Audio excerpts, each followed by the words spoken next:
السلام عليكم ورحمة الله وبركاته. الحمد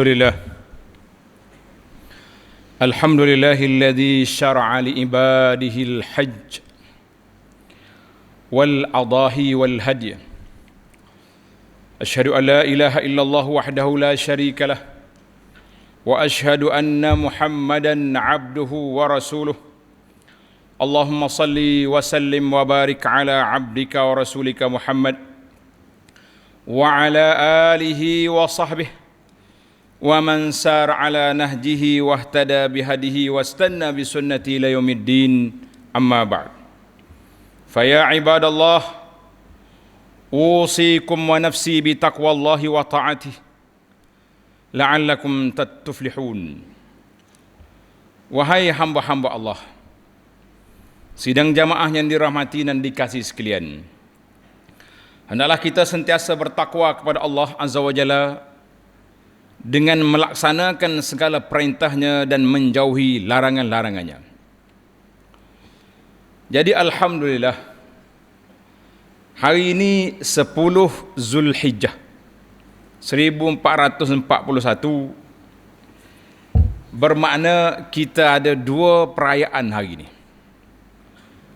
Pagi tadi kita berkumpul di atas nama Eidul Adha, 2 hari raya kedua yang disyariatkan dalam Islam. Sebagaimana hadis Nabi sallallahu alaihi wasallam, bila Nabi tengok banyak perayaan-perayaan di Madinah, Nabi sallallahu memberitahu Allah Taala dah tukar, beri kepada kamu 2 perayaan, iaitulah Idul Fitri wa Idul Adha. Jadi alhamdulillah, kali ini kita berkumpul lagi di atas nama Idul Usbu', hari perayaan mingguan, iaitulah Al-Jum'ah. Walaupun para ulama telah berbincang tentang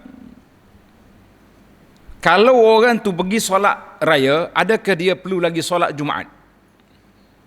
Dalam fiqh kita mazhab Syafi'i kata, bagi penduduk di pendalaman yang jauh, dia nak mari semaya raya tu, dia berjalan berapa kaki, berapa lama dah.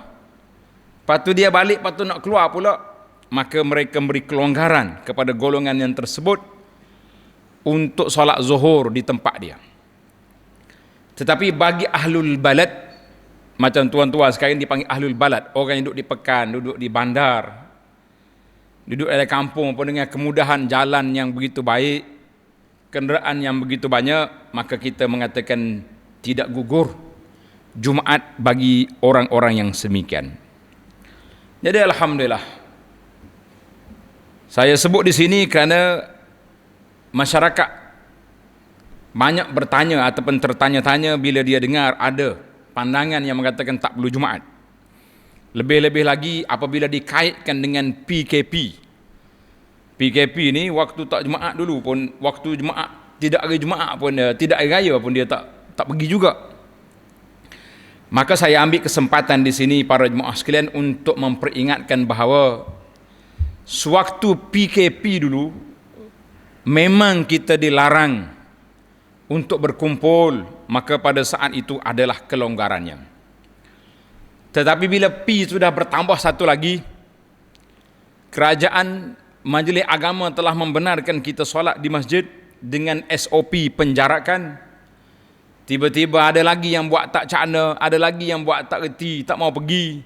Kita mengatakan tuan sudah berdosa di saat itu. Dan saya juga berseru pada sahabat-sahabat kita ahli jana kuasa masjid supaya jangan terlebih SOP. Kadang-kadang ketat sangat dia punya SOP. Dikatakan orang tertinggal sejadah pun tidak dibenarkan masuk. Kita mengatakan ini di antara memang kita nak jaga supaya wabak ini tidak merebak. Tetapi penjagaan tu jangan terlebih. Kita nak orang masjid lebih daripada KKM, lebih daripada orang Kementerian Kesihatan ataupun perisytiharan kerajaan yang telah memberi kelonggaran. Para jemaah sekalian, Idul Adha iaitulah perayaan yang dikaitkan dengan satu lagi rukun Islam, iaitulah Al-Hajju ila Baitillahil Haram. Setelah kita berjuang bermula daripada hari yang ke-8. Hari yang ke-8 nama dia hari Tarwiyah. Hari Tarwiyah. Hari yang ke-9 nama dia hari Arafah ataupun hari wukuf. Jadi bila kita berwukuf, duduk di Arafah, kemudian marilah hari raya, maka hari raya setelah kita bersungguh-sungguh sampai peringkat tidak disunatkan orang yang berada di bumi Arafah berpuasa pada hari tersebut. Sedangkan puasa pada hari Arafah sunnah, diberi pahala kafarah 2 tahun. Tiba-tiba kita di Arafah kata tidak sunat untuk kamu. Sebab apa tidak sunat? Supaya kamu menghimpun daya, ambil tenaga untuk betul-betul bermunajat. Al-ibtihalu ilallah. Karena di saat itu nafahatur rahman, limpahan rahmat Allah Ta'ala yang sangat luas kepada hamba-hambanya yang berada di bumi Arafah. Selesai daripada Arafah, kita berangkat ke Muzdalifah, kemudian kita berada di Mina.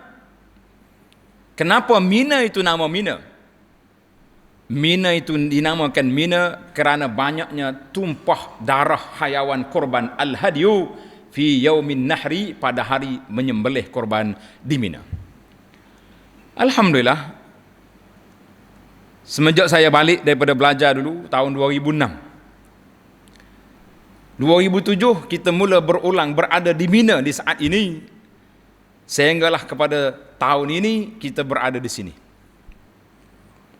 Ini semua takdir Allah SWT, hasil daripada corona mari, Covid datang, jemaah haji tak boleh pergi. Cuma tahun ini untuk rekod maklumat para jemaah sekalian, jemaah haji Malaysia yang berada yang dijemput, yang dipilih untuk mengerjakan haji tahun ini seramai 8 orang daripada 1000 jemaah haji seluruh dunia. Itulah ketentuan Allah Azza wa Jalla. Liyaqdiyallahu amran kana maf'ula. Tak nak kata apa kita.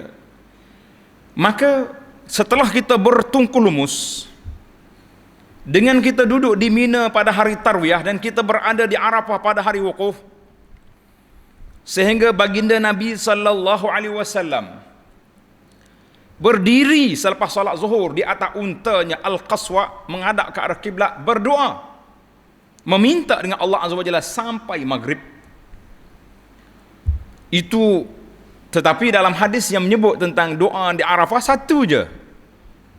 Nabi sallallahu alaihi wasallam dalam hadis, sebaik-baik doa hari Arafah, sebaik-baik apa yang aku doa dan para nabi-nabi sebelum daripada aku berdoa, la ilaha illallah wahdahu la syarikalah, lahul mulku wa lahul hamdu wa huwa ala kulli syai'in qadir. Kemudian apa yang Nabi baca, apa yang Nabi minta, apa yang Nabi munajat, ibtihal sepanjang hari selepas salat zuhur sampai maghrib, tidak ada riwayat. Cuma bila mari waktu petang, sahabat bertanya, adakah Rasulullah puasa atau tidak? Itu je.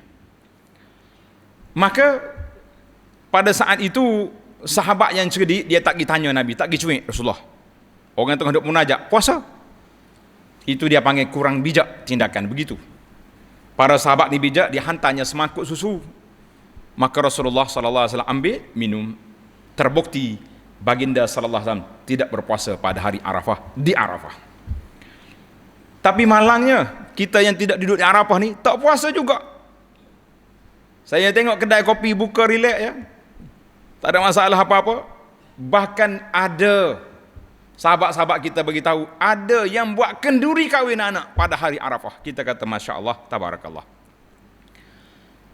Begitu sekali kamu lupa sunnah Nabi sallallahu alaihi wasallam, sampai peringkat orang nak berpuasa tercabar dengan jamuan-jamuan kenduri walimah begini. Kita mengatakan hati-hatilah pada tahun hadapan. Kalau kita tak nak puasa pun janganlah goda orang lain tak puasa juga. Para jemaah sekalian, bila sampai di Mina, Mina nama dia tempat tumpahnya darah hayawan. Nabi sallallahu alaihi wasallam telah menumpahkan hayawan 100 ekor unta pada hari Hajjatul Wada. Kegembiraan akan tersebar merata dan dapat dirasakan oleh ramai umat Islam dan juga manusia lain itu. Dan apabila adanya perayaan dan adanya munasabah seperti Aidil Adha ini, dan sebelum daripada kita berhari raya, kita telah pun menyambut kedatangan awal Zulhijjah yang saya dah sebut dalam CD yang lepas khutbah kita, dan kita dah bagi risalah kita tentang Zulhijjah. Saya mengatakan, baca hadis kepada para jemaah sekalian, afdalu ayyamid dunya, sebaik-baik hari kita lakukan ibadat padanya, maka hari ini masih lagi kita dalam kumpulan 10 yang terawal. Mana-mana orang yang banyak lagi boleh buat kebajikan, dipersilakan, perbanyakkanlah. Dan kita kena ingat bahawa bila sebut hari raya Aid, bermakna hari kita bergembira bersama-sama. Kita perlu untuk berkongsi kegembiraan tersebut dengan orang lain, dan kita persiapkan diri kita dengan meringankan beban saudara-saudara kita yang memerlukan. Kita bantu saudara-saudara kita yang mengalami kesedihan ataupun yang sedang dilanda ujian. Jika kita tidak mampu dengan harta, maka ucaplah dengan ucapan yang baik-baik dan indah, serta doa yang pasti doa itu dapat menghiburkan mereka. Terbukti apabila sahabat-sahabat kita sakit, kita pergi ziarah. Bila pergi ziarah, dalam sunnah Nabi SAW ada beberapa bacaan. Saya dah terjemahkan dalam buku Perisai Muslim, tuan-tuan boleh ambil. Bila kita baca, Masya Allah, mengalir air mata pakcik. Dia kata, kenapa pakcik nangis? Terharu saya, Ustaz. Orang lain mari duk tanya sakit ke apa, buat mari buah lima dengan buah apple. Tapi bila Ustaz mari pegang saya, doakan saya rasa pulih. Jiwa saya yang lemah ni rasa naik semangat, dan insya Allah saya boleh keluar hospital dalam beberapa hari. Subhanallah. Itu jiwa kita bila dalam keadaan terdesak, kita akan kembali kepada Allah Azza wa Jalla. Mana kalau tak ada bantuan, tak ada makanan, tak ada apa yang kita nak beri, tuan-tuan berilah bantuan, paling tidak doa yang ada pada kita ini, iaitulah suatu senjata yang tajam, suatu senjata yang kuat untuk kita lakukan, kita berikan anugerah kepada saudara-saudara kita. Sidang jamaah sekalian, PKP sudah masuk kepada bulan terakhir. Tetapi apa yang kita dapati, peningkatan kes COVID-19 naik balik. Kita tak tahu apa kluster, na'udzubillah lah, kita minta berlindung Allah, dan banyaklah kita berdoa supaya Allah Ta'ala angkatkan COVID ini. Jangan angkat bilangan positif COVID. Ingat, doa kita minta Allah Ta'ala angkatkan COVID, bukan diangkatnya bilangan positif COVID. Sebagaimana dalam PKP dulu saya sebut kepada para jemaah, kalau masjid tertutup dengan sebab corona, tapi hati kita dengan Allah jangan tertutup. Malangnya masjid dibuka, hati pula tak terbuka untuk ke masjid. Kerana itu, di mana-mana masjid yang kita pergi, kelusuan tu nampak terserlah. Dengan penjarakan yang ada, tak penuh juga masjid. Itu menunjukkan bahawa kita masih lagi dikuarantin oleh nafsu kita, sehingga tidak mampu untuk meninggalkan rumah kita untuk ke masjid. Maka dengan peningkatan wabak ini naik kembali, marilah sama-sama kita cuba patuh balik SOP yang sebagaimana disebut oleh kerajaan itu, dan peraturan-peraturan lain, supaya kita tidak ditimpa musibah berulang, supaya kita tidak lara dan lalai. Biasa ya orang, kadang-kadang pergi mula-mula sampai jumpa salah, lepas tu nak balik salam. Kalau kita SOP kita sekali cukuplah dulu. Saya tengok kumpulan muslimah tu bukan cakap salam, berpeluk-peluk cium lagi, Masya Allah, tabarakallah. Jadi lupa sudah kita. Selagi kita tidak tengok COVID depan mata, waktu itulah kita akan lupa dengan apa yang terjadi. Maka sentiasalah kita bersabar, patuhilah peraturan-peraturan yang ada ini, semoga kita selamat insya-Allah. Jangan pula kita kata kurang tawakal puk kita ni. Lah. Nabi SAW ajar aqilha wa tawakkal. Dalam siri-siri yang lepas saya juga telah sebut kepada para jemaah sekalian, iaitulah tentang perkara-perkara yang patut kita lakukan di saat wabak ini berlaku. dan ianya tidak bercanggah dengan tawakal kepada Allah Azza wa Jalla. Kalau tidak, takkanlah Nabi kita pakai baju besi, pakai topi besi ketika dalam peperangan, sedangkan Nabi lah Sayyidul Mutawakkilin, ketua orang yang paling tinggi tawakal dan derajatnya di sisi Allah Azza wa Jalla. A'udzubillahi minasyaitonirrajim. Wasbir fa innallaha la yudhi'u ajral muhsinin. Dan sabarlah wahai Nabi Muhammad sallallahu alaihi wasallam, termasuklah kita umatnya, engkau dan umatmu dalam mengerjakan suruhan Allah, kerana Allah tidak akan menghilangkan pahala orang-orang yang berbuat kebajikan. Surah Hud ayat 115. Maka marilah kita kembali pulih balik jiwa kita untuk balik semula ke masjid, balik semula ke rumah Allah Azza wa Jalla. Kita berada di sini untuk melakukan ibadat. Saya terima banyak soalan-soalan. Dia kata, Ustaz, kalau kami teruskan solat berhari raya di rumah macam mana? Nah, mungkin baru ni dia tak jumpa tungkak yang comel masa khutbah raya puasa baru ni. Konon-kononnya nak qada balik tungkak baru ni untuk raya haji pula. Saya kata tak apalah. Syiar Islam itu dengan kita berkumpul, tertegaknya syiar. Tetapi oleh kerana musim SOP begini, kita berkumpul dalam suasana yang dibenarkan, mengikut undang-undang yang telah digariskan oleh para pemerintah.